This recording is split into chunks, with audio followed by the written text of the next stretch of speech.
Hello, beautiful world, and welcome to Postgame with Simone. I am your host, Simone Deloche. And in this episode, I get the chance to talk to Mr. George Andrews, who was a diver at Indiana University between the years of 2010 through 2014.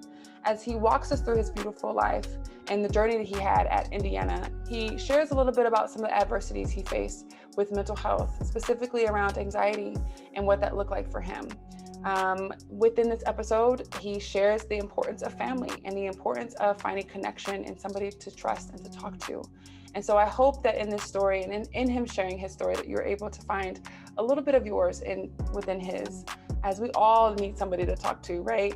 We can't do this life that we love and that we want to grow in alone. We have to have community. And so George was wonderful enough to share that with us tonight, and I hope you enjoy it. I know I did. I had a good time catching up with an old friend. So without further ado, George Andrews.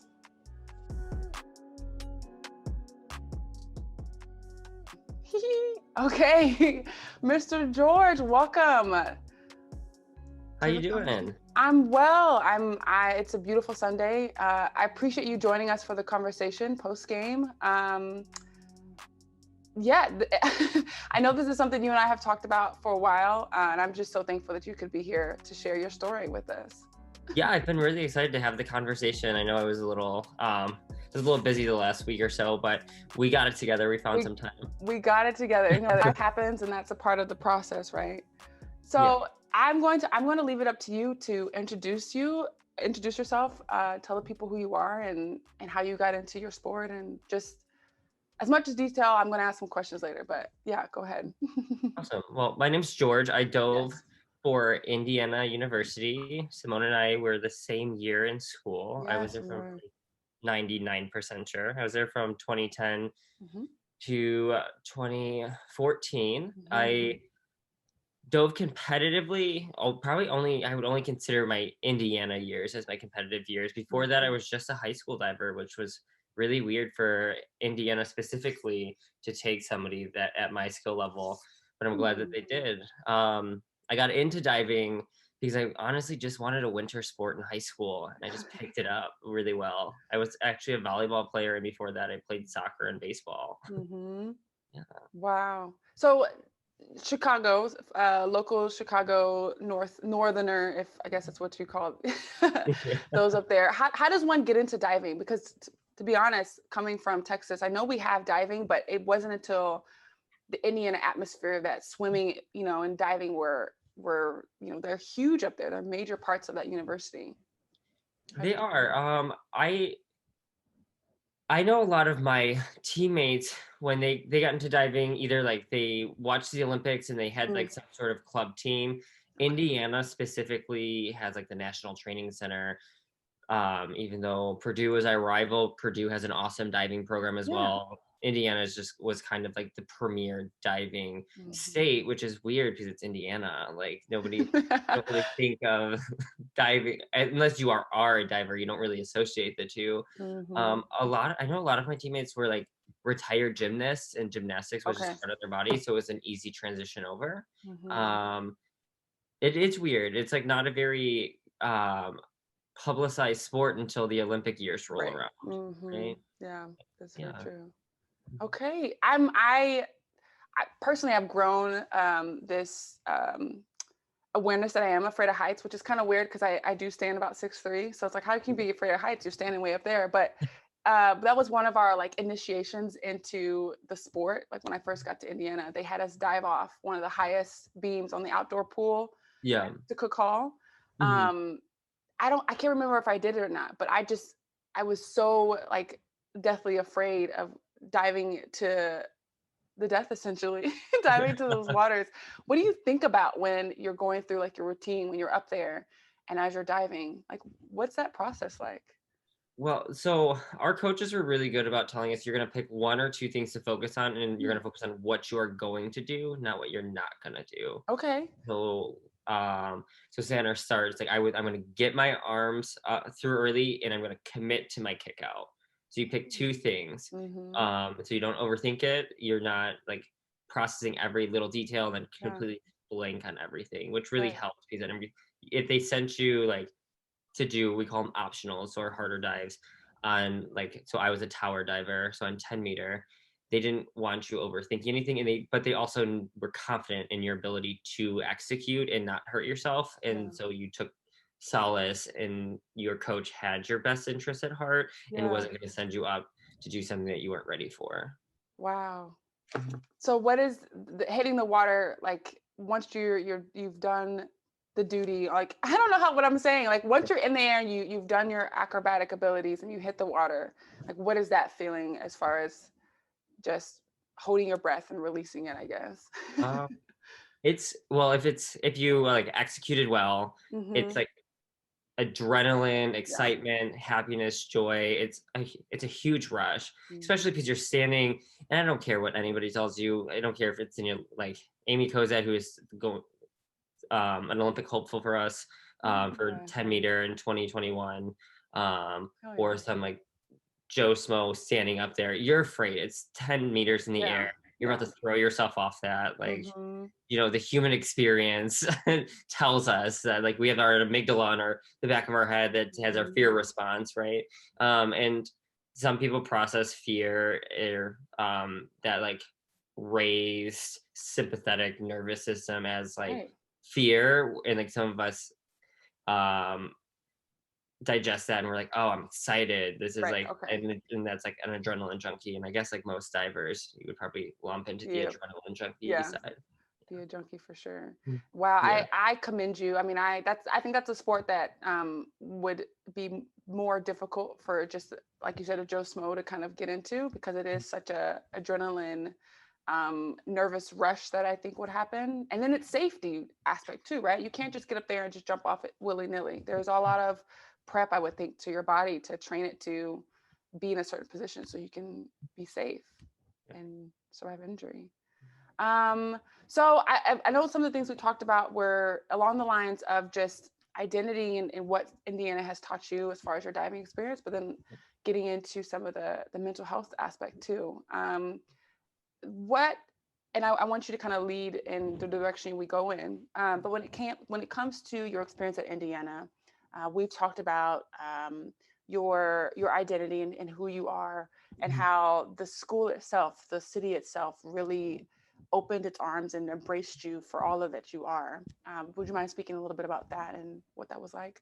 Yeah, so I identify as an LGBTQ member. I'm gay, and I grew up like on the southwest side of Chicago, and I would say it was like a little closed-minded, or at least I felt that way. I projected that onto my surroundings. If it actually was, I don't know, because I didn't give a ton of people the option to accept me for who I was. But when I got to Indiana, I felt like I can express who I am, and that is attributed to a few different things.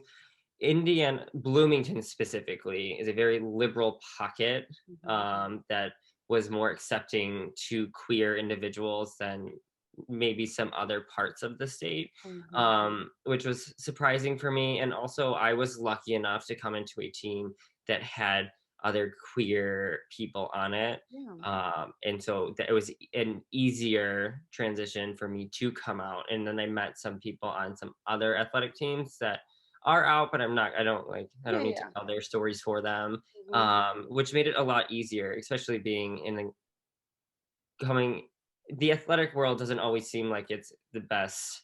It's very cohesive to a queer person. It seems like you're going to be Mhm. that jock or the Mhm. queer, and I found kind of a marriage between the two, Yeah. because queer doesn't necessarily have to stigmatize anything other than who you love, right? Yeah. It doesn't Right. physically tell you what you look like or what you're going to act like. It's just who you are looking to settle down with or find a partnership with. And it was really nice to go be accepted into a sporting community where I never felt like that was an issue. That part of myself was always accepted by everybody, not just the swimming and diving team, but all the teams that I interacted with. Yes, I love that because I think I would believe that that would be some of the animosity, or maybe not even animosity, but some of the resistance, right, towards any individual coming out if they are a sports individual, if they have a sport, is the ridicule or the idea that I am not, I'm no longer this identity, now I'm this. But it's like we can be both, because we are multiple things and we can exist in that space. And so you were one of the lucky ones that had not only a sport that accepted, but some teammates who rallied around you. We've spoken about family and what that means. Mhm. Share a little bit about that, if you will. And oh, Sorry, my neighbors are doing construction. It seems like. okay, yeah, it's like a Yeah. clogging commercial.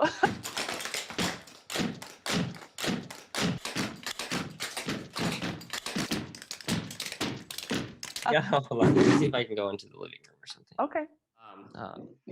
So family, I Mhm. um always aspire to have like a family unit, and being in the queer community, we focus a lot on our chosen family and people Mhm. that we keep around us because they embody maybe a trait that we aspire, we want to nurture in ourselves, or they're uplifting for us. And I really think I found a lot of that in my teammates at Indiana too. And so like your team became your chosen family. It was like chosen because you chose to Right. go to that Right. school, Mhm. but it was very uplifting to be a part of something where I knew I could lean on other people and Mhm. have that support system. Because athletics, college athletics is a it's a lot. It's a lot to handle. Yeah. Yeah, it's a lot, and so like having those people that you can just fall back onto was just such a relief. I don't know any better way to describe it. Like when you're just having a hard day at practice or a hard day with school or even something socially, it was amazing to have these people that maybe weren't blood related, but you Mhm. felt like you can trust with like your life if you needed to. Yeah. Yes, and many times we had to, right? um, Yeah. no, I relate to that because it was one thing to have like classmates who shared the same anxieties, if you will, about a particular assignment that we had to do. But it was another thing to have an individual literally running sprints next to you, dying, like just suffering the same the same outcomes as you, putting your body through all these rigorous workouts. And being able to high five them, go to the locker room and just decompress with them, right? Share lunches, share meals, ride together. So yes, I definitely understand that need to have support in kind of every pocket that we were existing as a student athlete at a university. Um, and that kind of brings me into the other aspect that we talked about previously, as far as mental health. We are, as much as it's encouraged and as legal as it is to be an 18-year-old adult. I don't know about you, but I was looking back at that young woman. She was very much still childlike. She was, I mean, still figuring out things. Even looking back now, I'm like, how did I survive the world with just such, um, what's the word I'm looking for? Naivety, if you will, right? And so looking and searching for leadership, looking and searching for family, like you said. Share a little bit about that journey, in terms of what you had and maybe something that you wish you could have had more of or more resources for. Oh, cool. So going into Indiana, you feel like when you go into college, you feel like I'm an adult. I made it through high Yeah, school. This is right. my time to my own. And you have this like weird transition year where you live in the dorms. And looking back on it, like you said, like I did not have life experience. I had like Mhm, everything had been like might have thought I was independent, living under my parents' roof, getting paid for by my parents. But like mhm, like once you take that safety net out, it's a little scary. It's exciting for sure. And that learning experience, I feel like for athletes, you get taken out of one kind of very structured situation, which is your home life, and you get put into another, which oh, is mhm, your sport, your practice, your weight training, your conditioning, your meets or games, and your coach becomes like that. I don't want to say parental figure, but they do. They become mhm, like this authority figure because you're going. You have I feel like we replaced that authority figure like subconsciously, and mhm. so like having a coach that has your back, like not only in like on the court, in the pool, on the field, um, but also like personally, somebody I can trust. Like if I'm having an issue, I can go talk to as well. It's super important, and I think we talked about this a little bit, and that's like kind of what I want to like give advice to on like a just the coaching staff in general. Yeah, Like, you yeah, have such an impact on like these kids' lives, yeah. and they are like whether they're adults or not, they're still kids. Like they're still learning Mhm. themselves. I like still feel like I'm a child sometimes, and I'm Yeah. closing in on that 30 mark. Woo, it's coming. It's right Right? there. It's too soon. Yeah. Yeah, it was an awesome way to teach me Mhm. personally organization, dedication, follow through Mhm. Indiana athletics. And it was kind of a cool little bridge because I had like a parental figure, but wasn't like the extent. Right. Um, and but sometimes they like you have to find that relationship with your coach, and if he or she or they don't embody Mm. that type of relationship with you, like having some sort of resource that could um Yeah. give you that. And like and so I found some like I went and talked to some mental health professionals because I struggled with Mhm. anxiety when I first got to Indiana, and still on and off struggle with anxiety. And I'm sure she wouldn't mind if I used her name, but Maddie White, she was an associate athletic director, Yeah, right? she was. Yeah. Um, she was like literally changed my life. And I Yeah. texted her after we talked the last time because So I did just I. and We it's like, love you, Maddie. yes, I'm like, you were like Yeah. teaching me coping strategies and just Mhm. how to view the world from this scary place as like somebody that's seen as an adult but still feels like a child, like, right? Yeah. And it was wonderful that Indiana had that. And I just and Maddie was in my life. They gave resources out. I don't Mhm. like Mhm. I feel like everybody can be better, like Right. steering where you should go and having more than one person to talk to, because if you talk to any mental health professional, they'll tell you to shop around because one therapist does not fit all. Right. For Right. sure. Yeah. Absolutely.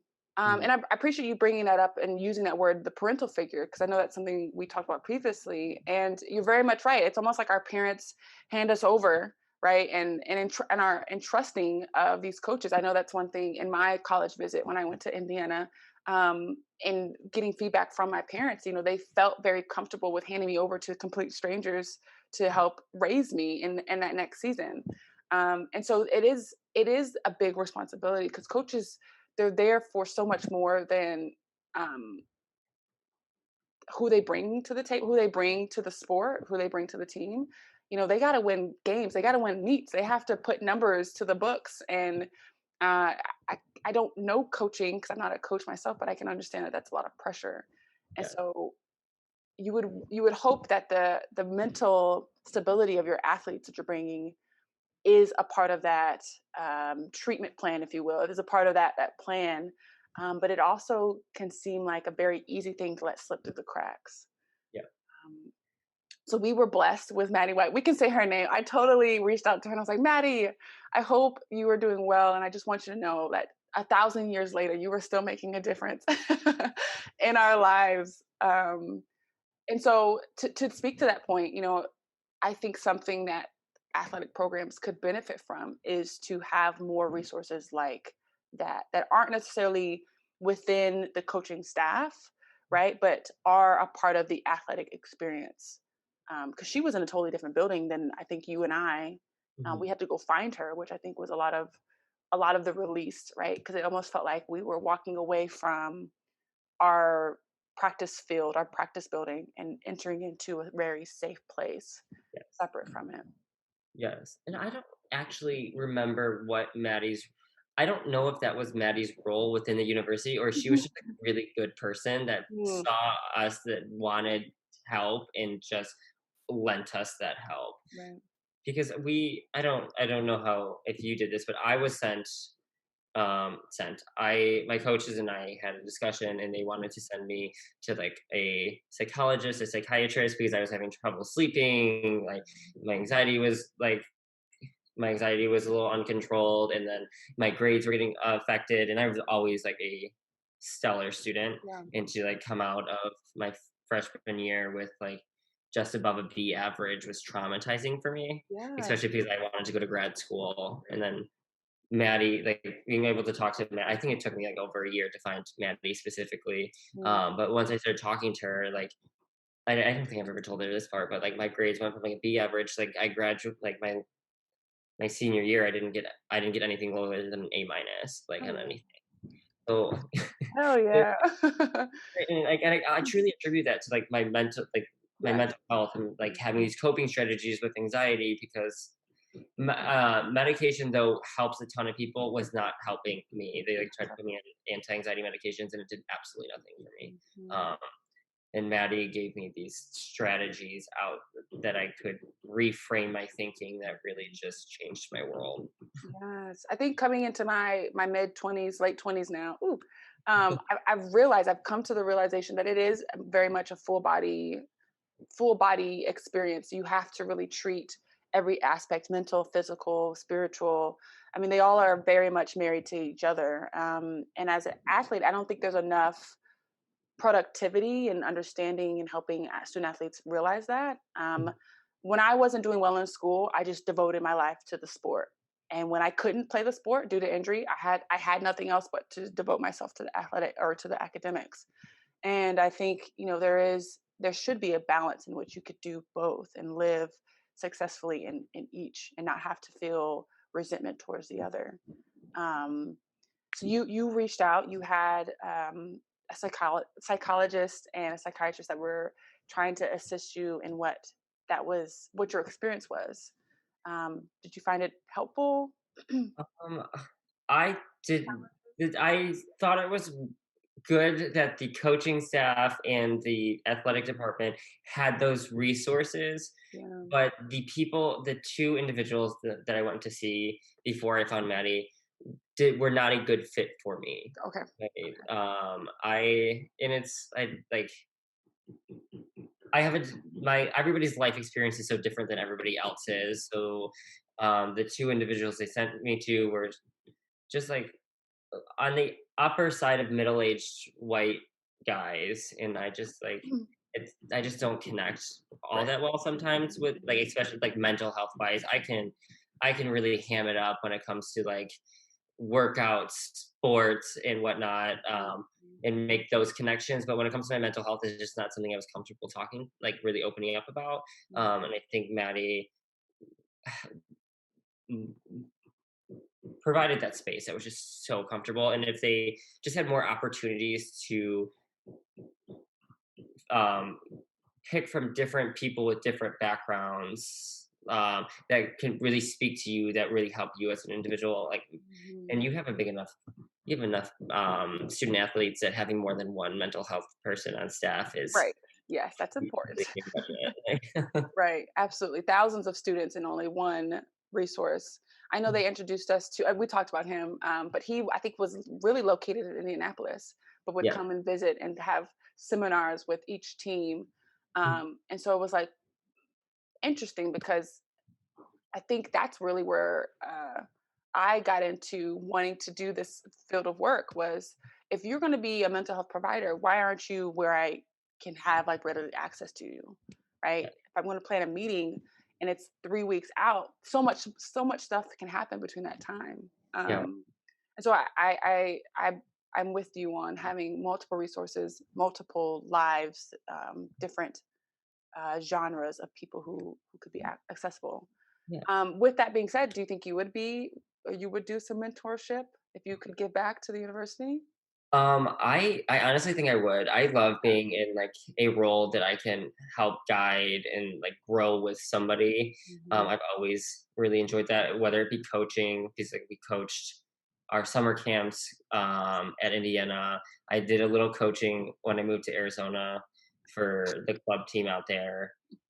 Um, and now like I like personal train on the side just because I like that coaching aspect, and I'm a physical therapist, so I'm coaching people how to correct their movement patterns every day Mhm. and how to just fix little subtleties in their life to like take them out of pain or positions that might be exacerbating whatever their issue is. So that's like Mhm. just something I really enjoy is helping somebody. So I would 100% love like a mentorship program, even if it's just like a phone call like once or Yeah. twice a week and just text me whenever, right? Mhm. Yeah, Mhm. because at the end of the day, like you said, it's about the community, the family that you create, and we understand as lived that experience the importance of having one or two people again outside of our sport, outside of our immediate circle that could pose input and could give sound, not necessarily advice, but just be there. Yeah. And I still have many of those relationships now. I found myself everywhere I go, every city that I move to, I always find myself being adopted by a family, and it's usually a husband and wife. And I mean, they treat me as if I am their own, and I cherish and can appreciate those relationships looking back now because I don't know how I would have made it had it not been for something like that. Yeah, that's awesome. Yeah. That's actually it was I don't know if this is, like, actually your idea, but that's such a good idea, like a mentorship program, like, you have, like, a little you don't even need a headshot, but a little, like, blurb, like, "I'm George, I went to Indiana at this Yes. time, this is what I do now, like, Mhm. here's some identifiers about me, if you want to use me as your mentor, like, shoot me an email, and, like, let's set something up, and it doesn't matter what team you are on, but this is, like, Yes. what my background is in." I like that. And Right? we're inviting the student athletes to find us versus like, hey, I'm here. Let's talk. We've been paired together. And it's like, well, sometimes pairings don't always, you know, Yeah, work mesh. together. But Yeah. you as a student can pick and choose. There's a whole array of people who are available. I like that. Yeah, Did we just because start something, George? I you said program, who are you? Oh, I mean, hey, we're offering it here. Here it is. Yeah, So I have a couple more questions for you before we wrap up, and I do definitely appreciate you being vulnerable with me in this space. This is what this is about. Post game is very much about the transitions of life, right? Not only the transition from our homes to a foreign place of a university, but from there and beyond. Because I think a lot of us personally wasn't all the way ready for basketball to stop. yeah. I was blessed with the opportunity to go overseas for a little bit Mhm. and enjoyed my Euro trip, if it was, if I can name it that. But then my body was just like, "Girl, if you don't stop, I'm going." It was physically like the clock was ticking on just it shutting down completely. And mentally, I felt like I was. I mean, we were trained to keep going, the next one, the next one, the next one. And so I feel like if my body was in a better shape, I probably would be. But that transition, right, from when we stopped diving, when we stopped playing, did you feel prepared for that? And if you were, what were some things that worked for you and what things could have been better?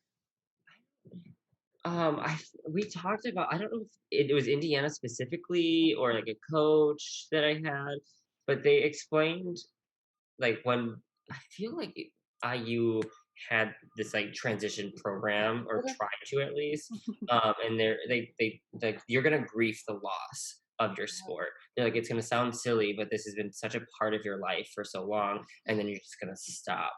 And they're like, and so just let your and I was not prepared because I Yeah. was like, sure, like lost and like I'm like like I'm like that's like I've like experienced loss in my life and like it's just I'm This is not not. diving anymore. Like, what do you mean? And then it's like, and then it happened, and it was like I'm like you just kind of lose like that purpose. Like this was my reason for coming. Like not I had two reasons. Academic was really my main, but like athletic was really high up there too. And like to have one of this like central crux of my identity just kind of like Crumble. crumble. It was traumatizing, Yeah. right? And we like I remember if I'm gonna get a little like I don't know if it's oversharing, but like my one of my teammates and I when we finished, we went out like because I had nothing else like not nothing else to do. I could have been like studying more, but like Always. I Always. we had like what like Tuesday, Thursday, Friday, Saturday. It's like and then on like all before I know it, I'm like I don't feel like myself anymore. Like I just and it's like I'm like, am I just like substituting, just like trying to keep myself busy so I don't think about this? Yeah. So having just like I guess I feel like there was an effort, but like I don't know if it like if Mm. I understood fully, or if it like or could have been explained better, but I was not prepared to end. No, and it's from what it sounds like, your experience, you were trying to numb something, a void, to fill a void, and you were filling it with the very much respected and oftentimes looked forward to atmosphere of Indiana. I mean, Yeah. it's springtime. Do you know what those kids are out there doing if they're allowed to with COVID? God. They're out there having a ball, drinking, partying. I mean, that's the kind of the culture of IU. And as an athlete, we don't really get to experience that as Mhm. much. We do. We have a good time, Yeah. but there's we've got to get up to go to practice. We can't really overindulge. And so I too remember a time in which if there's an opportunity to go out, I was going to, because what else was I going to do? Yeah. There was no practice anymore. There was no workouts. Mhm. And You it's just like know. when you were practicing, so we had 1 day a week that we were able to go out. Nice. No, it wasn't like our coach were like, "Yeah, you go out this day," but it was like Saturday nights. We didn't have Sunday practice, and so we'd have our 2 days. We had 2 days almost all year round. Yes. And then weights sometimes on top of that, and then on you didn't have anything on Sunday, so it's like get all my schoolwork done. I had done with practice early in the morning on Saturday, and then Saturday night, I'm like, just let your freak flag fly, just like let loose, be a college kid, and that was the one time a week that you felt like you can truly just like immerse yourself in Yeah. like a traditional college experience Mhm. versus your like our very Day-to-day, tunnel, yep, yeah. structured, Mhm. like muscle memory. At some point, I'm like out of body experience. I'm not even there at the workout. It's just my body is just so accustomed to what we're doing that it's just like, okay, I'm here, and then I'll go to class, and then I'll find a nap somewhere, and then I'll go back to practice. Yeah, Mhm. absolutely. Yeah. But and it's hard to say because it's like looking back, these things could have been better, right? Um, However, as a young adult now, I can only look back at those experiences to be helpful in helping me figure out what it is I need to do. It almost kind of kicked me into gear of like, oh shit, this is adulthood. Now I've got to figure out what's next. Of course, guidance and conversations along the way definitely help to make the transition a lot more beautifully, um, organized. Um, but it almost had to happen that way in order Yeah. for me to be where I am today, which is kind of crazy to say. Isn't it wild? And just that environment too. I have to say, looking at like other student athletes that I know functioning in the real world Yes. now, Yes. um, we just have such a shared mentality. It's like I'm gonna go to work. I'm gonna work hard. I'm gonna give it my all. Mhm. I'm gonna and then I can go and do what I want to do and feel fulfilled about it. But when I have to get my stuff done, I just Not I gonna. like put my like a pedal to the metal and I just grind, right? Mhm. And that's what Indiana taught you how to do. It's like Yes. and we talked about this on the phone. Like Jeff Huber, my coach for my first few years, had this saying. He's like, you don't have to feel good to dive well, and Mm. it just kind of stuck with me because I'm like, you don't like. I'm not feeling 100%. Doesn't mean I can't give 100% effort. Like I Yes. can give my 100% for that day, and it still be good enough for that day, right? Yeah. And like that really, I can pretty much sums up my Indiana experience and how it's helped me with my Yeah. like real life. Your current path, your current career path. Yeah. Yeah, something about athletics I think helps to grind, helps to ground any individual who chooses to continue it, right? I mean, because it goes from like t-ball league, like I remember YMCA in which we had to guard the person with the same wristband as us. I mean, it's old school for me, and the choice to continue to play because it was fun and because I enjoyed making friends, but then it becomes kind of like this business where like I got to take care of my body. I got to watch what I eat. I got to gain so much to be able to compete to this next level. Um, but the beauty of kind of the ugly, if you will, side of it is that you really do develop into this most dedicated, most hardworking. I mean, I just had a conversation yesterday with somebody that I believe embodies work ethic, Mhm. just because of what the sport has allowed her to become. Yeah. So Beautiful. Thank you, George. One of my last questions, and I love to ask this, is to wrap it up. Looking back at 18-year-old, 19-year-old George, what would be something you would give to young George? Whether it was something you would tell him, something you would give him. What kind of um, piece of resistance would you provide for him? That is, I do a lot of like self reflection and I over analyze everything, and so like going back and what would I tell? And this is gonna sound so cheesy because it's not even like because I'm still working on this to this day. But it's like just be nice to the people you love, Mm, even when you don't, when you're having a bad day.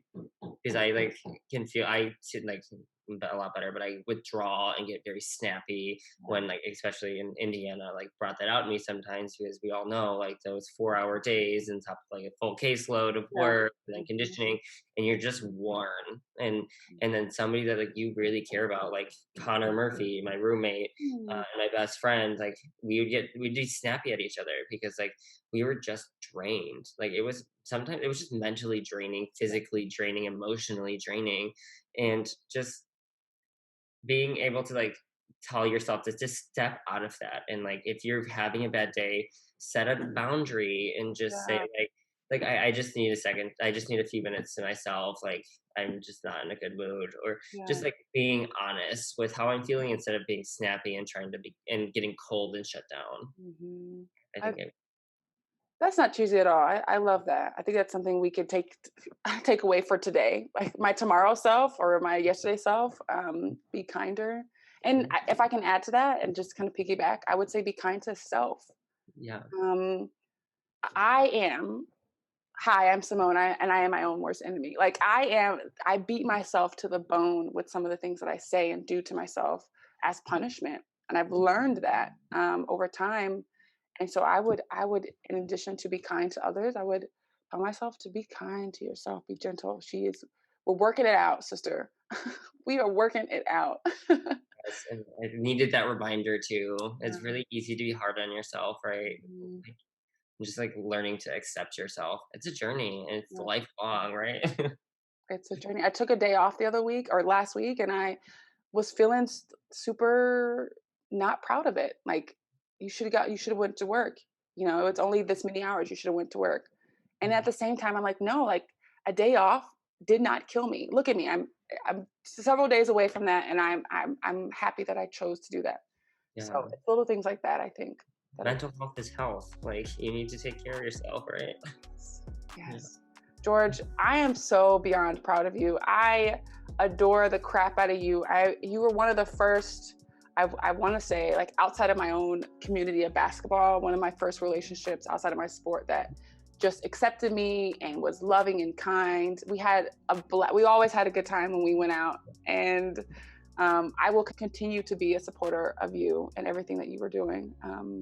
And then, like honestly, I just like mirror that right back to you because 100% the same.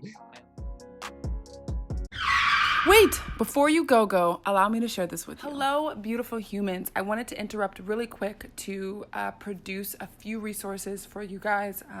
I'm currently actively looking for more, so be on the lookout for more below. I will try to link as many as I can below and then add more later.